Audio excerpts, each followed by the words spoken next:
அன்பான உறவு செல்லங்களுக்கு வணக்கங்க. விஜய போயிட்டு வெளியில நிக்க சொல்லிடுறாங்க. அப்படியே பார்த்துக்கிட்டே ரசிக்கிற அளவுக்கு நிக்கிறாருங்க. ஸ்டைலிஷா அப்படியே ஃபோனை பார்க்குறாங்க. அப்படி பார்க்குறாங்க. ஐயோ! பாப்பா என்ன ஆறான்னு தெரியலையே! இவங்க என்ன லேட் பண்ணிட்டு இருக்காங்க. இப்படி போயிட்டு அப்படி வரலான்னு சொன்னாங்க. மீனை வாங்கிக்கிட்டு, இப்படி என்ன இந்த ஆண்டி இப்படி பண்றாங்க அப்படின்னு விஜய் நினைக்கிறாரு. காவேரி மீன் வாங்கவே இல்லைங்க. அப்படியே ரசிச்சு ரசிச்சு பார்க்குறாங்க விஜய. அப்படி ஒரு இது இவங்களுக்கு புதுசா தானே, இவங்களுக்கு விஜய் தெரியாது. விஜய் ஒரு புதிய மனிதன், நல்ல மனிதன், பார்க்க நல்லா அழகா சூப்பரா இருக்காரு, குழந்தை வச்சிருக்காரு, தாயில்லா குழந்தை அப்படிங்கிற ஒரு கான்செப்ட் இவங்க மனசுக்குள்ள இருக்கு. குழந்தை இல்ல, அதாவது அம்மா இல்ல, குழந்தைக்கு ஒரு அம்மா வேணும் அப்படிங்கிற ஒரு நினைப்பு இருக்கு. இப்ப காவேரி கூட வந்தார் இல்லையா அவங்க மாமாவுக்கு போன் வருது. அப்படியா, இந்த வந்துட்டேன் வந்துட்டேன் அப்படின்னு சொல்லிட்டு, காவேரி நீ இப்படி போனா அடுத்தது தானேம்மா, கோயிலுக்கு பக்கத்துல தானே, நீ போயிருவியா? ஏமாம்மா, என்ன விஷயமாம்மா? இல்லை, எனக்கு அர்ஜென்ட்டாக ஃபோன் வந்துருச்சு, என் வேலை விஷயமா போகணும், நீ வீட்டுக்கு போயிரியாம்மா மீன் வாங்கிக்கிட்டு? ஆ ஓகே மாமா, நான் போய்க்கிறேன். என்ன அடுத்த வீடு தானே, எனக்கு தெரியாதானே, நீங்க போங்க, அதான் பசங்க இருக்காங்களே. நாங்க பாத்துக்கிறோம் தாத்தா. என்னடா தாத்தாவா? சரி விடுங்க மாமா அப்படிங்கிறாங்க. அதுக்கப்புறம் அவங்க போயிடுறாங்க. அடுத்து ஒன்னா வாங்குறாங்க. இறால் வாங்கணும்னு சொல்லி வாங்கிட்டு இருக்காங்க. கோமதி மாமி, அதாவது விஜய் கூட வந்தாங்களே அவங்க, கோமதி எல்லாத்தையும் பார்த்து பார்த்து அப்படியே ஒண்ணுன்னா, இது நல்ல மீனா, இது எத்தனை நாள் பிடிச்சது, இன்னைக்கு பிடிச்சதா, ஃப்ரெஷ் மீனா அப்படின்னு பார்த்து பார்த்து வாங்குறாங்க. காவேரி பாக்குது, கரெக்டான ஆளோட தான் வந்திருக்கோம் அப்படின்னுட்டு. இப்ப பசங்களும் அவங்க வீட்டுல இருந்து கூப்பிடுறாங்களா, கூப்பிடவும், டேய் உன்னை உங்க அம்மா கூப்பிடுறாங்க, அக்கா அக்கா எங்க அம்மா கூப்பிடுறாங்களா, நாங்க வர்றோம் அப்படின்னு சொல்லிட்டு ஓடுறாங்க. மாமா அப்பா கூப்பிடுறாங்களா, நாங்க கிளம்புறோம், அம்மா நாங்க வர்றோம் அப்படின்னு எல்லாம் ஓடுதுங்க. என்ன இது இப்படி ஓடுறாங்க அப்படின்ட்டு மெல்ல நிமிந்து விஜய பார்க்க, விஜய் பாக்குறாரு, என் படை தளபதிங்க, என் தம்பதிங்க, என் தம்பிங்க அப்படின்னு எவ்வளவு ஆர்வ கோளாறு பேசிச்சு. இப்ப கழட்டி விட்டு போயிட்டாங்களா அப்படின்னு சொல்ல, கழட்டி விட்டுலாம் போகல, என்ன முக்கியமான ஆள்கிட்ட கோத்து விட்டுட்டு தான் போயிருக்காங்க அப்படின்னு நினைச்சுக்கிட்டு என்ன பண்றாங்க, கரெக்டா வாங்கல மீன் வாங்கலங்க. காவேரி இப்படி அப்படி சுத்தி சுத்தி பாக்குறாங்க. இப்ப அங்க கொஞ்சம் தள்ளி போய் பாக்குறாங்க. அங்க ஒருத்தவங்க இருக்கிறாங்க. அவங்க பாத்தீங்கன்னா பங்கஜம் என்ன பண்ணுது, ஏய் அங்க பாரு, கோமதி அத்தை மாதிரி தெரியல, அவங்க அம்மாவும் பொண்ணும் வந்திருக்காங்க. ஆமாம்மா, கோமதி அத்தை தான் அப்படின்னு சொல்ல, ஏங்க அவங்கள உங்களுக்கு தெரியுமா அப்படின்னு காவேரி கேட்க, நல்லா தெரியுமாவா, 6 வருஷம் 7 வருஷம் இருக்கும், இவங்களும் நாங்களும் ஒன்னா ஒரு வீட்டுக்கிட்ட தான் இருந்தோம், இப்போ 7 வருஷம் ஆச்சு நாங்க பிரிஞ்சு போயிட்டோம். இப்ப ஐயோ அவளை பார்க்கணும் போல இருக்கே, இருங்க இருங்க அவங்கள எனக்கு தெரியும், நான் கூப்பிட்டு வர சொல்றேன், நான் வர சொல்றேன் அப்படின்ட்டு போயிட்டு, கோமதி மாமி, என்னடி கோமதி மாமிங்கிற, சாரி கோமதி அக்கா அப்படின்னு காவேரி சொல்ல, அந்த இது கோமதி அக்கான்னா தான் நான் அழகு யாரு அப்படின்னு சொல்ல, ஆமாமா நீங்க பேருக்கேத்த அதே அழகு, அதே பேச்சு, அதே நளினம் அப்படிங்கல. ஆமாடி, எல்லாருமே என்ன அப்படித்தான் சொல்லுவாங்க, உனக்கு யாருன்னு தெரியுதா? தெரியுதுக்கா தெரியுது, நீங்க பாண்டியன் ஸ்டோர் கோமதி மாதிரியே இருக்கீங்கல்ல. நான் அழகுல மட்டும் இல்லடி, குணத்துலயும் அவளே தான். போதும் மாமி. என்னது போதும்க்கா, உங்களை தான் அங்க இருக்காங்களே உங்களுக்கு ரொம்ப க்ளோஸ் ஆமே, அவங்க கூப்பிட்டாங்க. யாரு அப்படின்னு பார்க்க, ஏ பங்கஜம் அப்படின்னு வேகமா போறாங்க. மீனை புடுறி, காசு தான், இந்த காசை கொடு அப்படின்ட்டு காசை கூட வாங்கலைங்க. அப்படி கொடுக்க சொல்லிட்டு போகுது. மாமி அப்புறம் மீனை கொண்டு போகணுமே, அவர் பறக்குறாரு விஜய் அப்படின்னு சொல்ல, இந்த அம்மா என்ன பண்றாங்க, தம்பி டே அப்படின்னு சொல்லி கத்துறாங்க. விஜய் வந்து போனை பார்த்துட்டு இருக்கவும், இந்த பையன் பேரும் மறந்து போச்சே, அக்கா இந்த பேரை உலகம் மறக்குமா, விஜய்க்கா, ஓ சாரி, தம்பியை கூப்பிடு. அடே விஜய் கத்த, நான் இருக்கல, நீங்க ஏன் மாமியே பறக்குறீங்க, ஏய் நீ மாமின்னு சொல்லாதடி, ஐயோ ஆண்டின்னு சொல்லணுமா, ஐயோ ஏய் அக்கான்னு சொல்றேன், சரிங்கக்கா, இது ஒரு இளம பைத்தியம் போல இருக்கு அப்படின்ட்டு, விஜய் அண்ணா அப்படின்னு கத்துறாங்க. விஜய் அண்ணான்னு இவருக்கு படக்குன்னு நிமிர்றாரு. பாரு தங்கச்சி நினைப்பே இருப்பாரு போல இருக்கு, அண்ணான்னு நிமிர்றாரு. என்ன அப்படின்னு பார்க்க, டேய் இந்த மீனை கொண்டு போய் சீக்கிரம் வீட்டுல குடுறா, எனக்கு இவங்களோட நாங்க ரொம்ப ஒன்னா பழகினவங்க, நான் வரத்துக்கு எப்படி 1/2 மணி நேரம் ஆகும், நீ இந்த கொண்டு போய் கொடு, காவேரி இந்த மீனை கொண்டு போய் கொடு, அவன் கொண்டு போய் கொடுத்துருவான் அப்படின்ட்டு இந்த அம்மா போயிட்டு பங்கஜம் அப்படின்னு அவங்களோட பேச போறாங்க. காவேரி அப்பா சுத்தி முத்தி இருந்த எல்லா குரூப்ஸ் வில்லங்களையும் டுமில் எல்லாத்தையும் போட்டு தள்ளியாச்சு. இப்ப நம்ம ஆளுகிட்ட நம்ம மட்டும்தான் அப்படின்னு காவேரி போறாங்க. ஒவ்வொரு படங்கள்ல பெண்கள் ஆண்களை ரசிப்பாங்க இல்லையா? எங்கேயும் காதல்ல ஹன்சிகா ஜெயம் ரவியை பார்த்து ரசிப்பாங்க. இப்ப கூட ரீசெண்டா காதல் காதல் காதல்ங்கிற ஒரு நாடகம் வருதுங்க. அதுல பாத்தீங்கன்னா கடைசி தம்பியாங்க கண்ணாடி போட்டுக்கிட்டு இருக்காரு இல்லையா? ஐயனார் பாண்டியனுக்கு குரல் கொடுத்தவர் குரல் வருதுங்க. அந்த பொண்ணு காலேஜ்ல இருந்து சீனியர் சீனியர்னு வாலண்டரியா ரசிக்குது. பெண்களும் ரசிக்க தெரியிற மனசோட இருக்கிறாங்கன்னு தோணுது. இது ஒன்றும் தப்பு இல்லைங்க. மனசுக்குள்ள கிளிக் ஆயிருச்சு. அதே மாதிரி தான் காவேரிக்கு டெங் அப்படின்னு விஜய் போயிட்டாரு.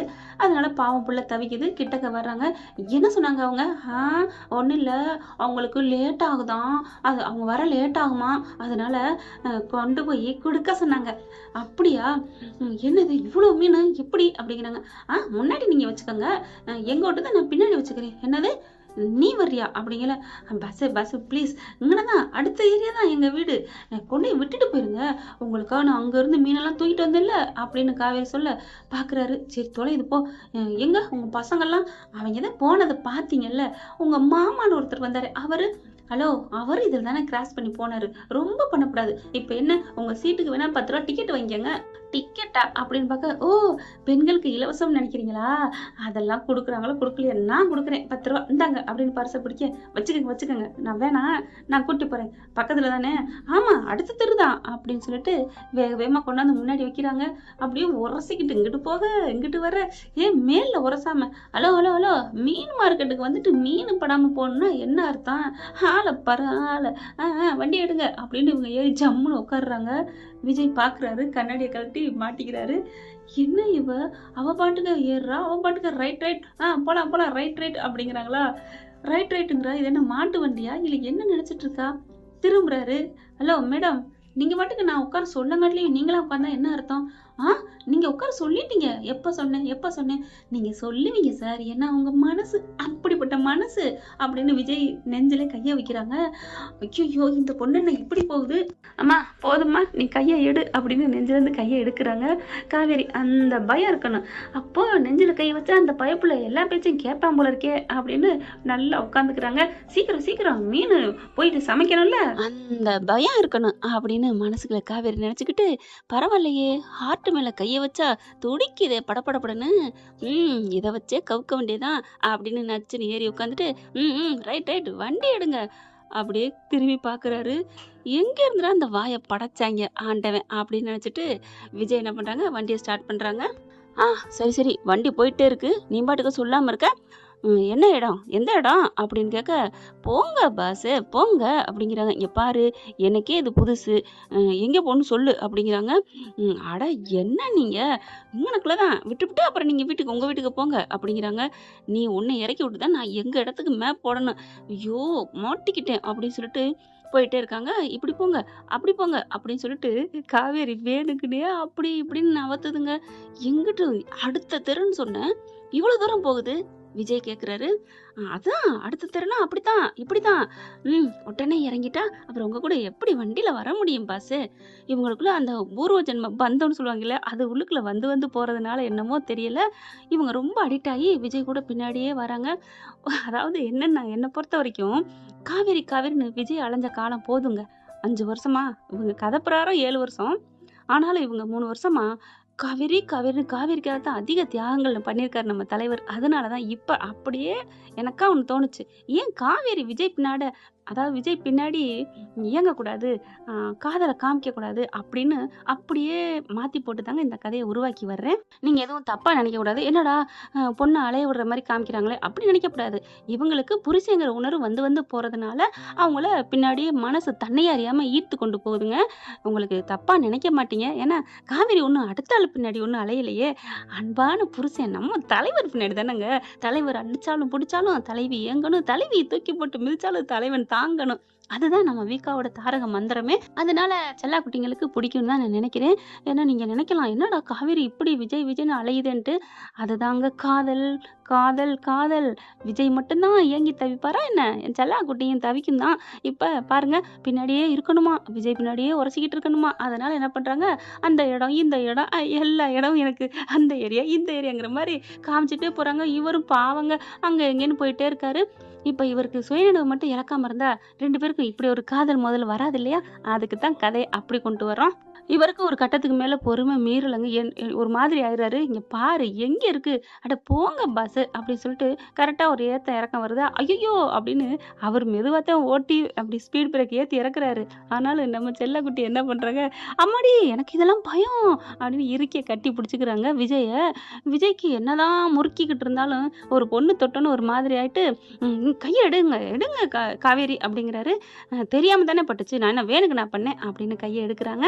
அதுக்கப்புறம் கண்ணாடியில பார்க்குறாரு. காவேரி விஜய பார்த்து ரசிச்சு சைட் அடிச்சுட்டே வர்றத பார்க்க, இந்த பொண்ணு ஏன் நம்மள இந்த மாரி வச்சக்கன்னு வாங்காம பார்க்குறா? ஒண்ணும் புரியலையே! போய் நம்ம தங்கச்சிட்ட சொல்லணும். ச்சே! அப்படின்னு நெனைக்கிறாரு. அதுக்கப்புறம் பார்த்தா ஏரியா வந்துட்டுருக்கா. இது என்ன? இது நம்ம வந்து இறங்குன ஏரியா மாரியே இருக்கு. "ஏய்! இது எங்க வீடே வந்துருச்சுடி நாங்க இருக்க இடமே" அப்படின்னு பார்க்க, "ஐய்யய்யோ! அப்ப நான் உங்க வீட்டுக்கு தாங்க வழி சொல்லியிருக்கேன்." அப்படியே பிளேட்ட மாத்துறாங்க காவேரி. விஜய் பார்க்குறாரு. "அடிப்பாவி! எப்படிலாம் மாத்துறா?" கரெக்ட்டா அவங்க தங்கச்சி என்ன பண்ணுது, குட்டிம்மா இருக்கால்லையா, அம்மு அந்த குழந்தை அழுகுதுன்னு சொல்லி வெளியில வச்சுட்டு இருக்காங்க. விஜய பார்த்தோன்னே, "அண்ணா வாங்க. என்ன? என்ன அண்ணாவும் காவேரியும் வர்றாங்க? ஆச்சரியமா இருக்கே!" அப்படின்ட்டு, "என்னண்ணா?" ஒண்ணும் இல்லம்மா. அது ஒரு பெரிய கதை" அப்படின்னு காவேரிய பார்க்குறாரு. "என்ன என்ன என்ன?" அப்படின்னு சொல்லிட்டு, "சரி இந்த மீன புடி" அப்படின்னு மீன குடுக்குறாரு. "கொண்டு போய் அந்த மாமி வீட்ல குடுத்துரு. இந்த கிராக்க இறக்கி விட்டு வர்றேன்" அப்படிங்கிறாரு விஜய். "ஹலோ என்ன?" "ஒண்ணும் இல்லம்மா. நீ ஒரு அழகானவன்னு சொன்னேன். வேற ஒண்ணும் இல்ல" அப்படின்னு சொல்லிட்டு, "ஏறி உட்காரு. இடம் தெரியுமா? தெரியாதா?" "இல்லங்க. அம்மன் கோயில் தான். அம்மன் கோயில் பக்கத்துல தான் எங்க வீடு." உடனே அங்க இருக்கவங்க வராங்க. "ஏப்பா அம்மன் கோயில் மீன் மார்க்கெட் பக்கத்துல தான் இருக்கு. அப்ப அங்க வச்சுக்கிட்டு தான் என்னை இப்படி அலைய விட்டியாடி?" அப்படின்னு சொல்லிட்டு விஜய் என்ன பண்றாங்க, "ஏறி உட்காரு வண்டியில" அப்படிங்கிறாங்க. சீக்கிரம் உன்னைய அட்ரஸ் சொல்லுவேனா என்ன?" அப்படின்னு காவேரி மறுபடியும் அப்படியே புடிச்சுக்கிட்டு தோள தொங்கிக்கிட்டு ஏறி உட்கார்றாங்க. "அம்மா" அப்படிங்கிறாரு விஜய். ஓகே ஃப்ரெண்ட்ஸ், பார்க்கலாம். இதன் தொடர்ச்சி அடுத்த பதிவுல. இந்த பதிவு உங்களுக்கு பிடிச்சிருந்துச்சுன்னா உங்க பொண்ணான கையில ஒரு லைக்க போட்டு சப்ஸ்கிரைப் பண்ணி ஆதரவு கொடுங்க அன்பு உறவுகளே. Thank you friends. இந்த வீடியோ உங்களுக்கு பிடிச்சிருந்தா தயவு செய்து லைக் பண்ணுங்க. இன்னும் அப்டேட்ஸ்க்காக சேனலை சப்ஸ்கிரைப் பண்ண மறக்காதீங்க. நம்ம கிட்ட இருக்க எல்லா சேனல்ஸோட லேட்டஸ்ட் வீடியோ அப்டேட்ஸ்க்காக மேல ரைட் சைடுல காட்டுற லிங்கை கிளிக் பண்ணி வாட்ஸ்அப் குரூப்ல ஜாயின் பண்ணுங்க. உங்களிடம் விடைபெறுவது நான் உங்கள் மெஹர்.